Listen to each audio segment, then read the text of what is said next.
There are 12 things you're doing right now in front of women that are absolutely killing your dignity, your magnetism, your authority.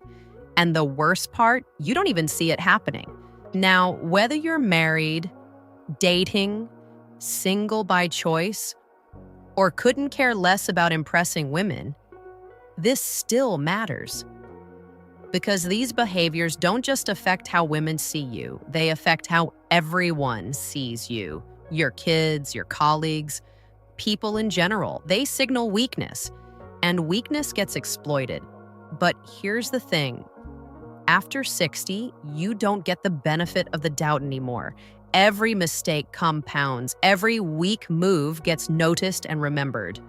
So even if you've sworn off women entirely, even if you're happily married and think this doesn't apply, stay with me. Because these 12 behaviors are costing you respect everywhere, not just with women. Let me show you exactly what I'm talking about, starting with the one that makes my skin crawl every time I see it. Behavior number 1, begging for validation. You get dressed for dinner, you walk out and immediately ask, "Do I look okay?" She says you look fine, but you can't leave it there. You push, "Are you sure? You really think this works? Does this shirt match?" You just handed her your self-worth on a silver platter. You look needy, clingy, like you can't dress yourself without her approval. And here's what kills me. After 60, this doesn't read as sweet or endearing. It reads as desperate. Like you need her validation just to exist in your own skin. Look, if she compliments you, receive it with a calm thank you, but stop fishing for it. Your value isn't up for debate and you shouldn't treat it like it is. But that's just the beginning. Because there's another thing you're doing that signals you've completely lost your authority. Behavior number 2, asking permission. You're at a restaurant. You ask, "Do you mind if I sit here?" Or you're in line at the store and say, "Is it okay if I go first?" In situations where you can just act, you're treating yourself as secondary, as if you need her permission to occupy space in the world. After 60, you should have spent enough time on this planet to know you belong here. You don't need permission to sit down. You don't need approval to exist in a room. Instead, act with confident courtesy. "I'll sit here. After you." Make polite statements, not tentative asks. It's a small shift, but women feel the difference immediately. Now, while we're talking about conversations, let me tell you about something that's even worse than asking permission. Behavior number 3, talking over her. She's mid-sentence telling you something and you interrupt with your point. You talk louder. You take over the conversation entirely. You think you're being assertive, showing you have something important to say, but here's what she's thinking. This man doesn't respect me enough to let me finish a thought. And after 60, this doesn't make you look powerful. It makes you look like you're compensating for something. Like you're so insecure about your relevance that you have to dominate every conversation to prove you matter. Listen first. Let her finish. Then, when you speak with weight, not volume. Your silence will make your words land 10 times heavier than any interruption ever could. Speaking of conversations, there's a particular type of conversation that absolutely destroys your standing with women. Behavior number 4, complaining. You start unloading your health issues, your legal problems, your regrets about the past. You dump it all on her uninvited, like she's your therapist. You're forcing her into caretaker mode, pity mode.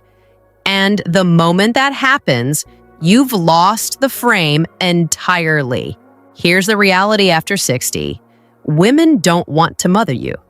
They want a man who can handle his life, who has his affairs in order, who doesn't need constant emotional rescue. If you need to share something, do it briefly and lightly, as a statement, not a plea for sympathy. Then shift to something positive or neutral. Don't make her carry the weight of your world every time you open your mouth.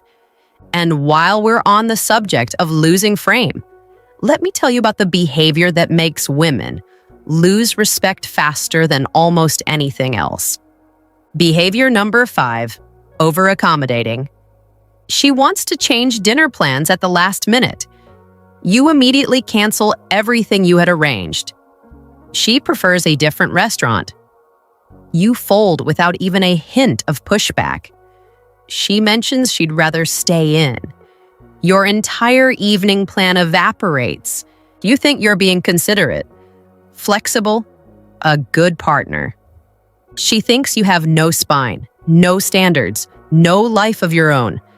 After 60, you should have lines in the sand, things that matter to you, a life that doesn't revolve entirely around accommodating her moods. Be courteous, absolutely, but be fixed in who you are. When a request is unreasonable, say no or counter with your own terms. She'll respect you more for it, even if she doesn't say so. Tell me in the comments, which one of these you've been guilty of? Be honest, we've all done some of these. Now, here's one that's more subtle but just as damaging. Behavior number 6, shrinking your presence. You walk into a room and immediately make yourself smaller. Lower your voice so you don't seem too loud. Hunch your shoulders so you don't take up too much space. Pull your energy in so you don't intimidate anyone. You think you're being polite, you're actually killing your presence. And after 60, your natural authority is one of your greatest assets. You've earned it through decades of experience. Don't apologize for it by making yourself small. Breathe, stand tall. Speak with conviction in both tone and volume.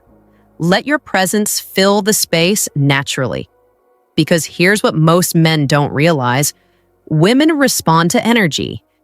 If yours is low, she loses interest unconsciously. It's not even a choice she's making. Okay, quick pause. If you're loving this video so far, hit that subscribe button right now. We share videos like this regularly and you don't want to miss them.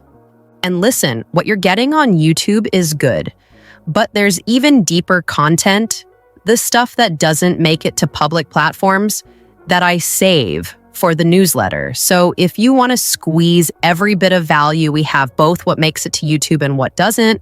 Subscribe to the newsletter too. Link is in the description. Now back to these behaviors, because even with good presence, you can still destroy it with this next one.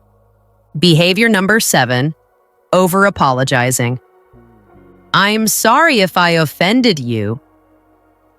Sorry, my opinion is kind of blunt. I apologize for speaking up. An apology is for serious wrongs. When you apologize for minor things, for having an opinion, for taking up space, for existing, you dilute your standing with every word. After 60, constant apologies make you look uncertain. Like you're afraid of your own existence, like you're walking on eggshells in your own life. If you genuinely overstep, one calm acknowledgement is enough. I see your point. Fair enough.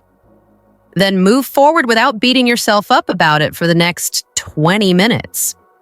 And speaking of opinions, there's something you're doing with yours that completely undermines them.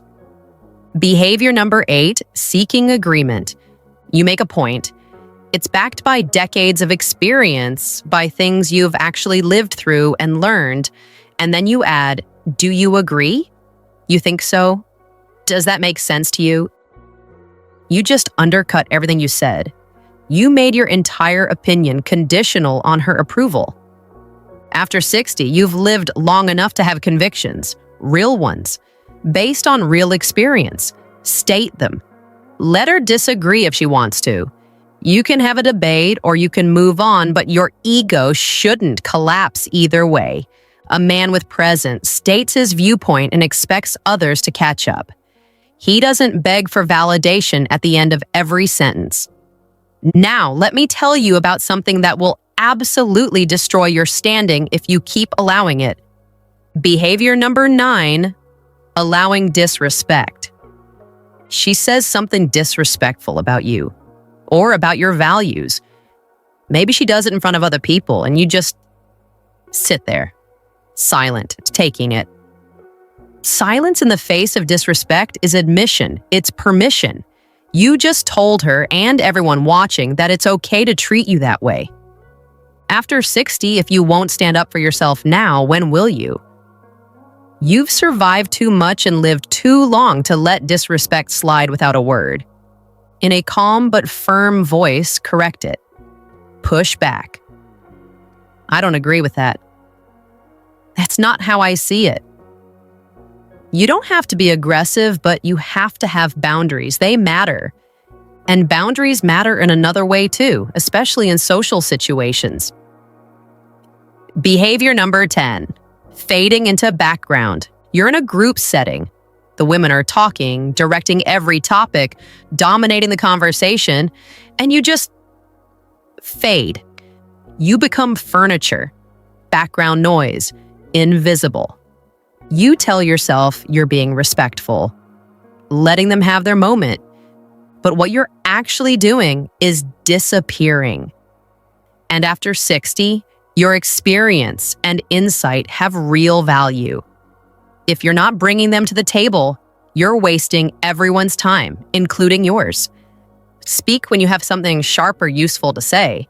Bring value, insight, a story worth hearing.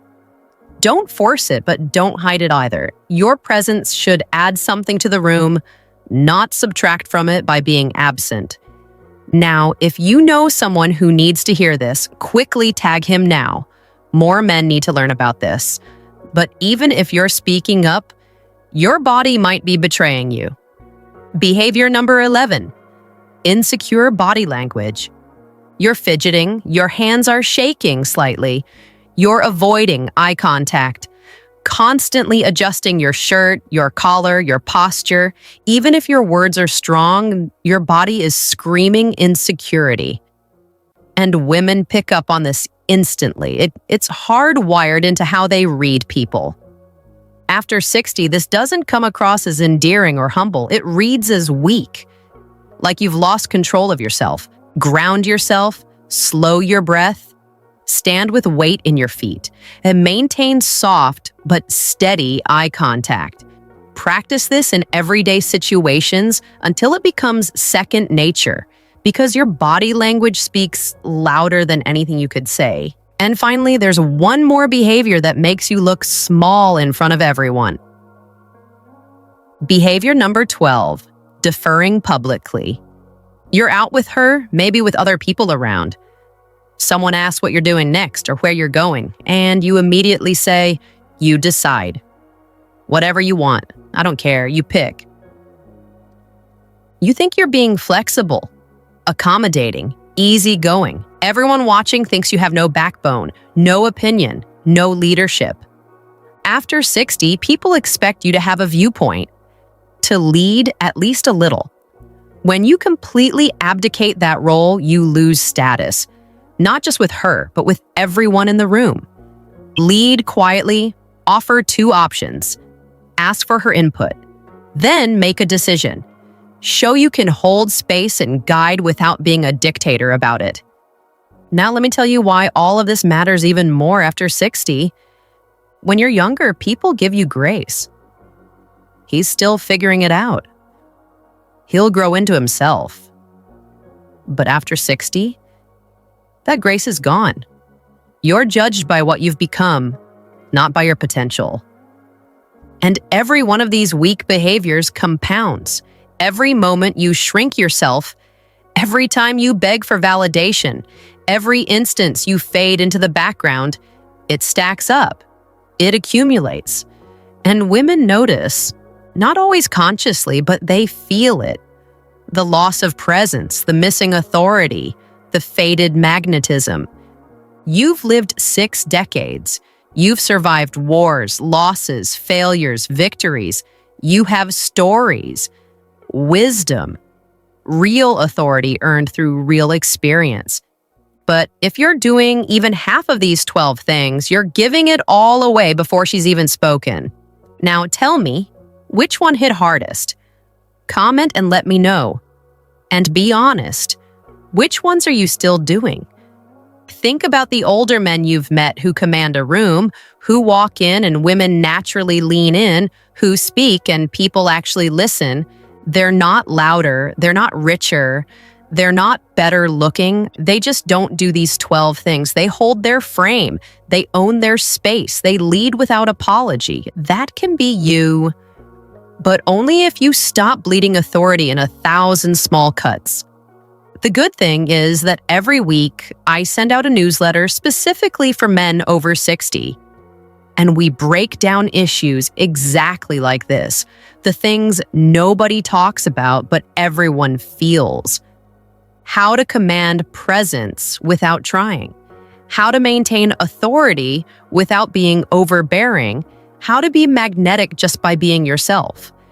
We take one or two issues burning in the minds of men your age and break them down so completely that the solution becomes impossible to ignore. So, you need to be in that club? The link to join is in the description and pinned in the comments. It's free, it's weekly, and it's for men who refuse to fade into irrelevance. So here's my final question. Which of these 12 are you going to stop doing today? Comment and tell me, and let me know which one you've been doing the longest, because that's usually the hardest one to break. And hit subscribe if this landed. We're building something here, a community of men over 60 who refuse to shrink, apologize for existing, or fade into the background. You've lived too long and survived too much to spend your final decades begging for validation and disappearing in rooms. Stop doing these 12 things. Start commanding your space again. I'm Dr. Avery Scott, and I'll see you in the next one.